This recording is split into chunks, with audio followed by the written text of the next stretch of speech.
Sir அதே மாதிரி இப்போ விஜயை பொறுத்த வரைக்கும் பார்த்தீங்கன்னா, அவர் பல்வேறு விமர்சனங்கள் எல்லாரும் வச்சுட்டு தான் இருக்காங்க. அதிமுகவா இருக்கட்டும், பாஜக தொடர்ந்து வைக்கும்போது, நேற்று வந்து பாஜகவின் மாநில தலைவர் நயினார் நாகேந்திரன் அவர்கள் பேசும்பொழுது, நடிகை ஒருத்தவங்களோட வச்சு பேசியது இப்ப மிகப்பெரிய அளவுல தமிழகத்துல வந்து ஒரு பேசு பொருளா மாறி இருக்கு. நிறைய பேர் எதிர்ப்பு ஏன் இப்படி ஒரு பேச்சை வந்து ஒரு தலைவர் பேசலாமான்னும் போது, இந்த பேச்சுக்கு என்ன காரணம்? திடீரென்று விஜயை இப்படி கண்மூடித்தனமாக ஒரு தாக்குதல் பேச்சுல பண்ண வேண்டிய அவசியம் என்ன?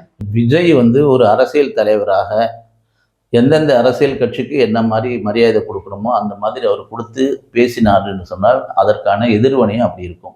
அவர் தரம் தாழ்ந்து விமர்சனம் பண்ணார். அவருடைய தரத்தை தாழ்ந்து அவர் வந்து ஒரு சில பிஜேபி அதிமுகவில் ஒரு அரசியல் கட்சியோ நினைக்கலன்னு சொல்ற அளவுக்கு அவருக்கு யார் தைரியம் கொடுத்தாங்க? அப்படி அப்போ என்ன அவ்வளோ பெரிய உயர்ந்தவர் அவர்? அவர் என்ன அவர் பிறக்கும் போதே அவர் பெரிய அரசியல் தலைவரோ பெரிய தலைவர்? இவரே அடுத்தவங்க உதவியோடு தான் வந்தார். இவர் ஒன்றும் சுயம்பாலாம் வரல.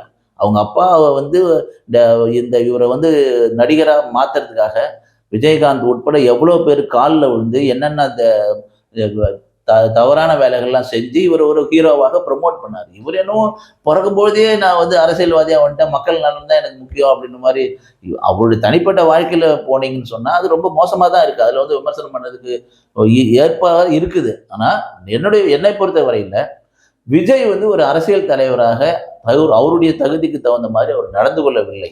ஆகையினால ஒரு சில விமர்சனங்களை அவர் எதிர்கொள்ள தான் வேணும்.